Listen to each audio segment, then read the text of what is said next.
I'm going to argue that one of the biggest problems we have as a country is the age of our leadership in both parties. You Hmm. know, so what was interesting is when Patrick McHenry's stablecoin bill was coming out of the House Financial Services Committee just a couple of months ago, there was Democratic support, but it wasn't from the leadership of the committee. It was from the junior backbenchers on the committee.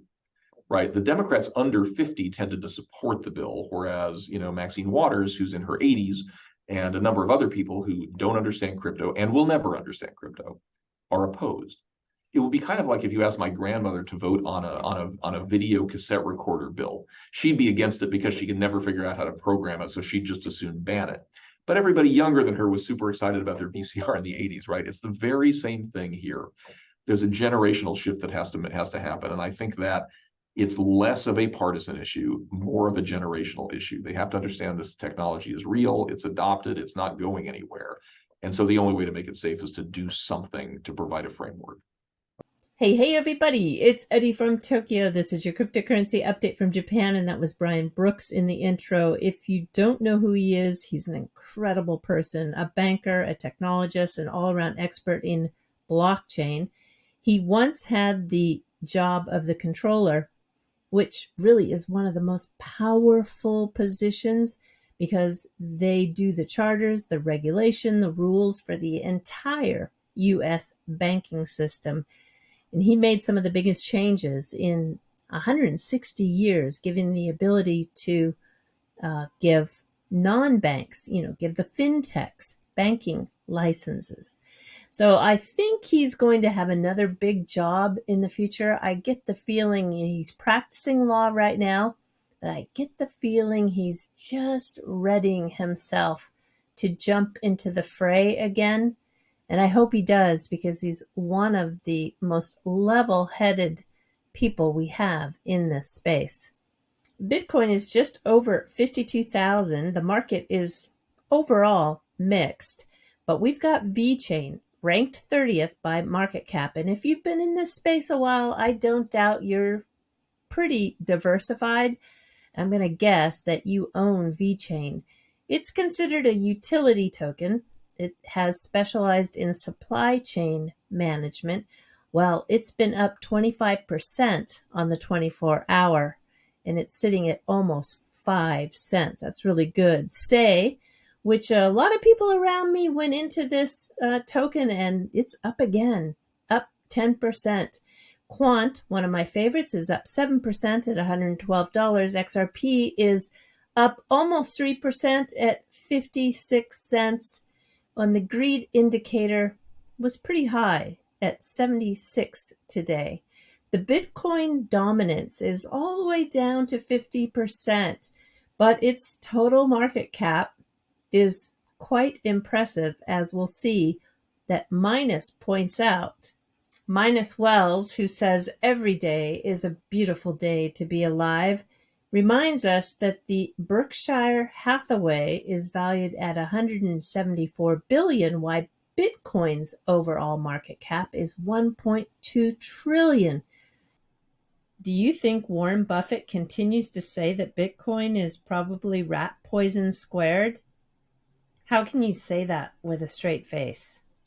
And then quickly, I want to give you this update because if you followed Hinman and the whole SEC versus Ripple, you're going to want to know about this. The SEC, OIG, is the Office of Inspector General. They're in the final stages of its investigation into the matter of the claim by the Empower Oversight's referral that raised those serious questions about the failures of the Ethics Office and senior SEC official William Bill Hinman. This is about his participation in matters which he held financial interest, and it does include the speech about Ethereum in regards to not being a security. So I think if we see that they just gloss over this and let it go, everybody is corrupt. But if the OIG really comes in hard and takes action, serious action, well, then I guess I still have a little hope for this government. There's an inside scoop. I want to tell you, I know about a super PAC which is gearing up to support the John Deaton campaign. I want you to stay tuned for updates. This is going to be fun, everyone. I'm talking about unseating Senator Elizabeth Warren in Massachusetts. Now, no, she did not change her stance by flying this United States flag of America in honor of Satoshi Nakamoto. As a matter of fact, anyone can request a flag to fly. This program began in 1937 when a member of Congress requested a flag to be flown over the U.S. Capitol, and since then, over 100,000 flags have flown. The U.S. Senator Elizabeth Warren does have a flag request form, and you can fill in your information, enter your payment. It'll be reviewed, and a confirmation will be sent back. If your application is accepted, then you can choose between a nylon flag or a cotton flag, and you get these certificates that prove that it hung in honor of your designated request. So it's not Elizabeth Warren changing her stance to better fight off her competition, which looks to be like attorney John Deaton. Now, the first time I ever heard about the U.S. dollar-backed stablecoin would help secure and maintain and really defend the world's reserve currency was Hugh Hendry. Hugh is there. He is also part of Acid Capital. He's there with the glasses. And he just made so much sense to me when I heard it. I think it was about 2 years ago. And now we actually have someone from the Federal Reserve talking that same narrative. This is Christopher Waller. He's on the board of governors for the Federal Reserve. He's an American economist who favors low rates and was a nominee of Trump. He's able to serve through January 2030, and his comments, in my opinion, are going to help push crypto and digital assets over the line of regulatory clarity very soon. In a speech a couple of days ago, he says that the shifting payments landscape, for example, the rapid growth of digital currencies, could reduce reliance on the US dollar. People often conjecture that cryptocurrencies like Bitcoin may replace the US dollar as the world's reserve currency, but most trading in decentralized finance, DeFi, involves trades using stablecoins, which in their value 1-for-1 to the US dollar. About 99% of the stablecoin market capitalization is linked to the US dollar. 99%. Meaning that crypto assets are the de facto traded in US dollars. So it is likely, now here, this is so important, it is likely that any expansion of trading in the DeFi world will simply strengthen the dominant role of the dollar.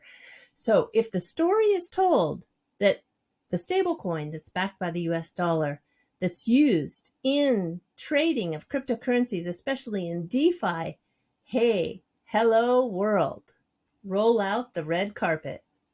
As you look at this camellia, which is a photograph that I found of a bloom that is happening now because they're just all in bloom all over Tokyo. It's so beautiful. This is a real photograph, but there is a new AI text-to-video company called Sora that has emerged. Sora can create videos up to 60 seconds long. They're highly detailed. These scenes are complex with camera motions of multiple characters. Can you imagine the worlds that this is going to disrupt? And also the new doors that will open up. All right, everybody, I'm going to let Brian Brooks take you out. He's talking about the stablecoin and its role in maintaining, helping the US dollar keep its dominance. Until next time, do take care. Sayonara for now. Bye-bye. Let's talk about the you mentioned this during your speech at the Philadelphia Fed, and the stable coins, de-dollarization, the risk that the US dollar is going to lose its role as the reserve currency of the world. And the fact that you talked about US dollar-backed stablecoins as a way to kind of mitigate that risk. Tell us a little bit about what you're getting at there. Historically, for the lives of pretty much everyone who's currently living, historically, all commodities and virtually all international trade was priced and settled in dollars. And that was great for the United States for a bunch of reasons. One was it means that since we don't have to engage in foreign exchange to buy things, because we can go to the Middle East and buy oil in our own currency, everything we buy has sort of an imputed 5 to 10% discount because we don't have to engage in foreign exchange, which is a friction before we're able to buy the asset. The Japanese have to convert yen to dollars to buy oil, but we do not have to convert anything. We can use our native currency for that. And that's been a great thing. But over the last 20 years, because of geopolitics, the war on terror, the increasing rise of China, there have been some dissident countries that have decided they don't like the US hegemony in financial markets. So you see this, first of all, in the decline of central bank reserves that are held in dollars. The percentage of central bank reserves that were held in dollars in the year 2000 was about 72%. Today it's 59%. And what I like to say all the time is, I don't know where the tipping point is that causes the end of the world. I don't know if it's 57% or 52%, but somewhere between 59% and 50%, we're going to fall off a cliff. And that's not that far away. Then you see things like the recent BRICS summit that happened just 3 weeks ago, among Brazil, Russia, India, China, and South Africa. One of the stated goals of the BRICS summit was to de-dollarize and to encourage a set of agreements inside of those countries. And those are big countries, by the way. I mean, Brazil, largest economy in Latin America. China, second largest economy in the world. South Africa, biggest economy in Africa. So when in India, the largest country by population in the world, when those countries say, we're going to stop pricing trade deals in dollars and start either using our local currency or start using Chinese renminbi, that is a big deal. So my point about stablecoins was this: governments want to de-dollarize, but people don't want to de-dollarize. And so one of the interesting things I've seen in the last couple of years as I've been looking at venture deals is the number of startups who are offering dollar stablecoin savings accounts in the developing world. In Argentina, the government might want to drop the dollar, but the people of Argentina are dying to hold their wages in dollars because they have 130 or 140% inflation rate in that country. And if they could just take their dollars their wages on the day they're earned and put them in a USDC asset versus put them in a local bank, that would be way better for them. And the same is true throughout the developing world.